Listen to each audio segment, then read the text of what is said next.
All right, bro, we're about to dive now into current news, man. Current news. So, Lil Wayne sells apparently the copyrights of partly or whole of his music, allegedly Nicki Minaj's music and Drake's music up until 2018. Indeed. Right. And Yeah. so a lot of people have been commenting on this, and so we wanted to approach it in a way that's definitely very much us, which is kind of looking a little bit above just this particular sale, but also looking at the current trends of people selling their copyrights and selling their catalogs and just kind of understanding what that looks like, what that means, what our take on that is. And so um I think not I think in our research we found out that there's been a considerable amount of catalog sales within these last couple of months, I believe. Yeah, absolutely. Yeah. Yeah. And so um touching on some of those really quickly, we saw that Bob Dylan sold a portion of his catalog. L.A. Reid has sold 100% of his catalog. The Dream has sold some of his catalog. 23 Some million. Yeah, and so these aren't one hit wonders. These are people with extensive, catalogs of Mm, hits. mm, mm. Um, and so I think that makes for an interesting trend. I also just want to say, like, yeah, we come into this as fans, and as people who want to see artists, creators, but especially Black folks win, right, and not to get messed over. And so I think even for people who aren't necessarily in the industry, something that has become brought to the forefront in the past few months has been owning your masters, right? Ownership, owning your content, being able to continue to get paid from the distribution of your art. And it plays into the conversation we had about Dave Chappelle over the last couple of weeks.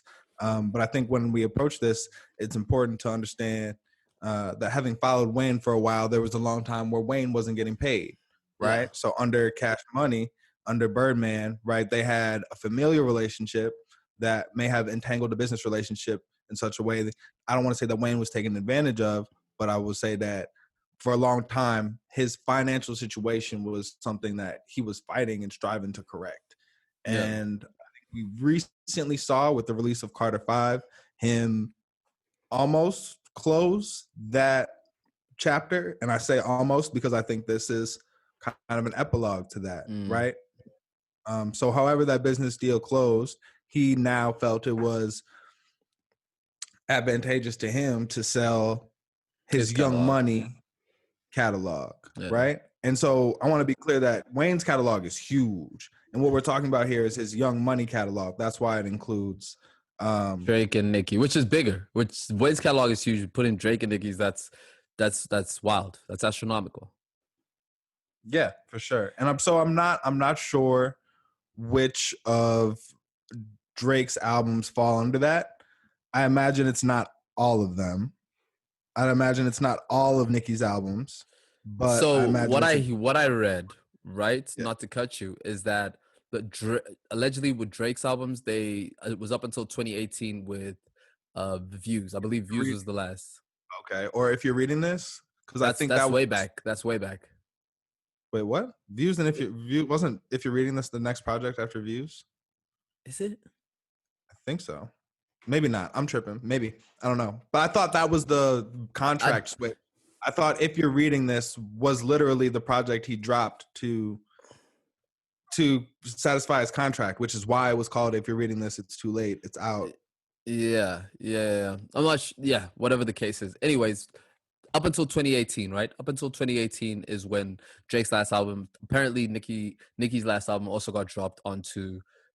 Last album was also recorded under the Young Money umbrella. Now, when we look at this from a slightly wider perspective, and you realize that there's a whole bunch of people that are buying catalogs. We took a trip down to see who exactly are those people that are buying these catalogs. Now, Sony and Warner are buying back a lot of these catalogs, but then you also have a lot of private equity companies and investment trusts that are popping up now that are purchasing these catalogs, and it's merely for the simple fact that in terms of returns on an investment, catalogs are a very safe return on an investment. Mariah Carey has been making Mariah Carey's same. Not granted, not everybody is Mariah Carey. However, if that was an investment to be made, you could guarantee almost that every December this thing is going to be able to generate some capital.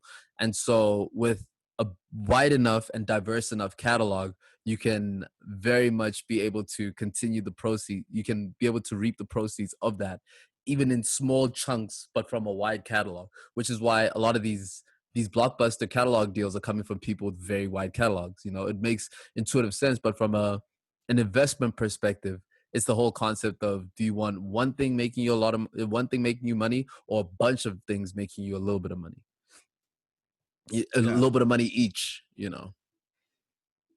Yeah. So I want to acknowledge that Universal is another huge name that's been buying a lot of these catalogs. And then I think so. So I think you laid out really beautifully why these catalogs are valuable. So what do you think then is the reason for selling them? Like, what do you see as, the incentive to give away that longevity and investment? I mean, what they say, one in the hand is better than two in the forest, right? A In the bird in bush. the hand, yeah, whatever, nigga. You know what I mean. A bird in the hand is better than two in the bush.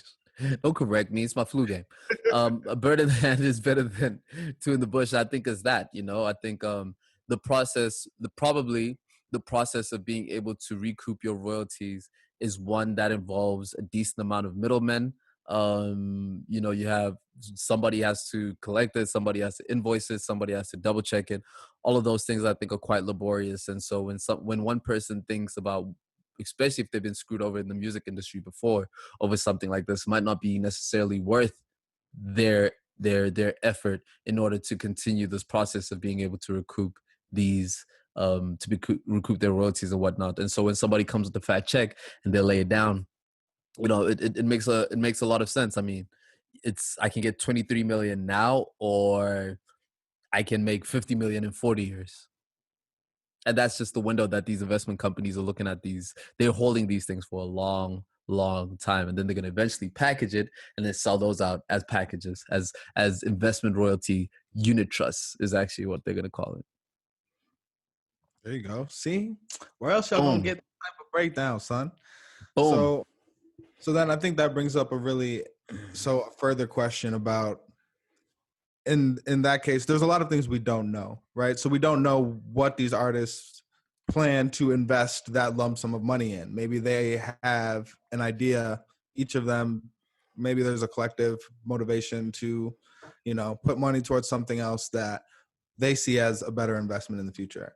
We also don't know, in the Wayne situation, how much conversation he had with Drake and Nicki, right? Yeah. So do you see it as a betrayal for him to sell off the portions of their catalogs that are under Young Money, especially considering it sounds like those are significant portions?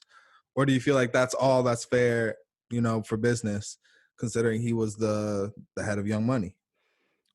I mean, when you look back at what Birdman did to Lil Wayne, it was exactly the same thing. He took Wayne's royalties, Juvie's royalties, everybody's royalties, and then flipped them into a deal with Warner, I believe. Flipped them into a deal with Warner or Universal. That was the infamous $100 million deal, right? $100 million, which is why it was that they threw that term around a lot in Young Money, right? So that was essentially the re-rock that Birdman did early on in Weezy's career. So it's very interesting to see something that he felt betrayed doing, if this is in fact what had happened, that he would do the same thing to artists that are under his umbrella. You know, so is it a betrayal? I mean, look, man, at any point, we don't know, the debt that listen, it's expensive to live an expensive lifestyle. So we don't know what debt people are holding on to, what liabilities they need to cover, things of that nature. And so you would hope that everybody was in agreement with this particular product, with this particular proposal, and that it was, it met amicable a consensus before it was made. Otherwise, it would be deception. Yeah. Otherwise, it would be deception. I'm in a tough place with Wayne because I haven't forgotten what bro said, talking nonsense about Black Lives Matter, and racism not existing. I can understand potentially his perspective, having had his life saved by a white person. But then again, there are songs in which it seems like you have a much more lucid understanding of the Black struggle.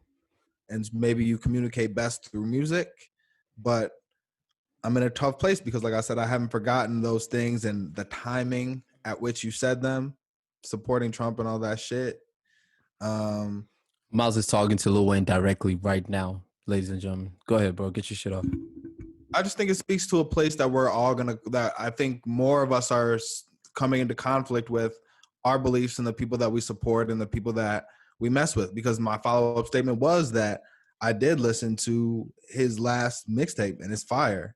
Wayne is still rapping, and to hear an artist that I listened to 10 years ago still contributing in a way that is respectful to the craft of hip hop when hip hop is going a much less like, you know, lyrical artistic direction and more just vibes and beats and stuff like that. Like, I'm conflicted because I can't, it doesn't hit the same as if I didn't have that taste in my mouth from the shit that he says. And I think we're all just, whether it's you're a comedian, whether it's an actor, whether it's an author, I think more of us are facing that in our life. And I'm just acknowledging that I feel conflicted because I want him to win. I want him to get to the bag.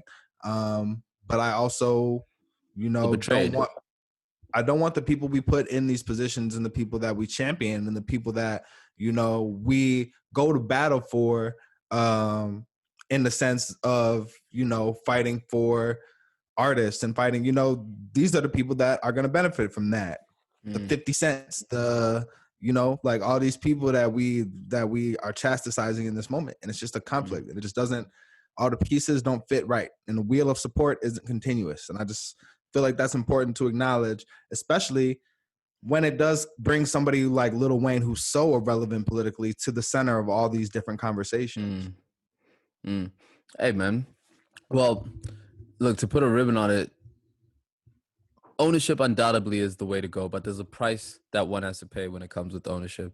And that price is to be able to assume the admin that it takes to churn out a money-making machine or institution or company or whatever the case is. And a lot of people aren't necessarily built for that, right? So to advocate independence for everybody, it takes into assumption that we all have the same ethic and passion in order to see something like that work out. Now, that being said, in Weezy's case, undoubtedly, like we had said, if this is a decision that everyone was able to get together with and agree on 100%, whatever, you know, get your money, do your thing. But if not, then I think it speaks to a larger, more perverse reality about the music industry and the fact that it really does not see it has no loyalty to anybody. If Taylor Swift can get her masters swept from under her and sold for 300 million, what makes Drake unable to fall fate to a similar thing? So, you know, that's what that is. Now, talking to things that we don't know about, brother, the vaccine. Are you gonna take it or you're not gonna take it? What you saying?